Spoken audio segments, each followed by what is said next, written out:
রাত পোহালেই মাধ্যমিক পরীক্ষা। আর হ্যাঁ, আমি জানি তোমাদের মনে মনে এখন কি হচ্ছে, কারণ এর আগের বছর যখন আমি মাধ্যমিক পরীক্ষা দিয়েছিলাম ঠিক আমার মনেও এরকমটা হয়েছিল। কিন্তু বিশ্বাস করো, প্রথম দিন ভয় লাগবে, তারপরের দিন হয়তো একটু একটু ভয় লাগতে পারে। ভয় বলতে জাস্ট একটু নার্ভাস ফিল হবে, কিন্তু তারপরে আস্তে আস্তে সব মানিয়ে নিতে শিখবে। আর মাধ্যমিক পরীক্ষা হলো আমাদের জীবনের সব থেকে প্রথম বড় পরীক্ষা, তার জন্যই আমাদের মনের মধ্যে এরকম একটা কিছু হয়। তো মাধ্যমিক পরীক্ষা দিতে যাওয়ার আগে তোমাদেরকে এই সকল কিছু বিষয় মাথায় অবশ্যই রাখবে, যেগুলো আমি তোমাদের সঙ্গে এখন আলোচনা করতে চলেছি। ভিডিওটি আমি বেশি বড় করব না, কারণ জানি তোমাদের মাধ্যমিক পরীক্ষা, ফোন দেখার টাইমও নেই তোমাদের। তাও যদি তোমরা কাজের ফাঁকে, তো পড়ার ফাঁকে একটু আধটু ফোন পাচ্ছ, তবে কিন্তু আজকের ভিডিওটি তোমাদের জন্য। দেখো, মাধ্যমিক পরীক্ষা দিতে যাওয়ার আগে আমাদেরকে কিছু জিনিস মাথায় রাখতে হবে, সেগুলি হলো: প্রথমে আমাদেরকে লেখার জন্য বোর্ড এবং আমাদের অ্যাডমিট কার্ড আর রেজিস্ট্রেশন নাম্বার, এই দুটিকে ভালোভাবে আমাদেরকে নিয়ে যেতে হবে।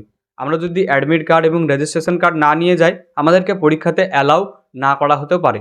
তাই তোমরা এই দুটি জিনিসকে খুব ভালোভাবে নিয়ে যাবে। আর যারা যারা স্কুল থেকে অরিজিনাল অ্যাডমিট কার্ড এবং মাধ্যমিকের রেজিস্ট্রেশন নাম্বার পেয়েছে, তারা কিন্তু অবশ্যই সেই দুটিকে তোমরা ল্যামিনেশন করে নিতে পারো, কারণ এগুলি তোমার জীবনে গুরুত্বপূর্ণ হয়ে থাকবে। কারণ এই সব জিনিসগুলি তোমরা জীবনে একবারই পাবে, আর হারিয়ে গেলে কিন্তু পেতে খুব কষ্ট হবে। আর তার জন্য তোমরা এই জিনিসগুলিকে যাতে কোনো কারণবশত হারিয়ে যায়, সেই চিন্তা ভাবনা করে তোমরা এটাকে 2-3 কপি বাড়িতে জেরক্স করে রেখে যেতে পারো, কারণ এগুলো দেখে তোমাদের আবার কিন্তু নতুন করে বেরিয়ে যেতে পারে খুব তাড়াতাড়ি। আর নাম্বার 2 যে বিষয়টি, সেটি হলো আমরা মাধ্যমিক পরীক্ষা দিতে যাওয়ার আগে সবাই নতুন নতুন পেন কিনি। হ্যাঁ, তো এটা হচ্ছে সব থেকে বড় ভুল, কারণ আমরা সকলে ভাবি যে নতুন পেনে হয়তো সব থেকে ভালো লেখা হবে, কিন্তু না, লেখা কিন্তু পুরনো পেনেই হয়। কারণ দেখবে যখন নতুন পেন কিনবে, নতুন পেন কেনার পরে একটু লেখা আটকে আটকে যাবে। তো এই ভুলটা কেউ করবে না। পরীক্ষা দিতে যাওয়ার আগে তোমরা পুরনো পেনেই লিখবে, কিন্তু এমন পুরনো পেন নয় যাতে একটু কালে আছে, একটু লেখার পরে শেষ হয়ে যাবে, এরকম না হয়। তোমরা বেশ পুরনো পেন, যাতে তুমি লিখে আসছো সেই পেনে লিখবে, এবং সঙ্গে করে 2-3টে পেন নিয়ে যাবে। এবং লাল পেনে লিখবে না, একদম নিষেধ, লাল পেনের লেখা নিষেধ। আর তোমরা নীল এবং কালো কালার, অর্থাৎ ব্লু অ্যান্ড ব্ল্যাক কালার ব্যবহার করবে। আর পরীক্ষাতে লেখার সময় তোমরা দুটো কালার ব্যবহার করতে পারো, যদি তোমাদের সময়ে বোঝাতে পারো। কারণ যত লেখা তোমার হাতের সুন্দর হবে, ততই কিন্তু তুমি নাম্বার পাওয়ার চান্স তোমার বেশি।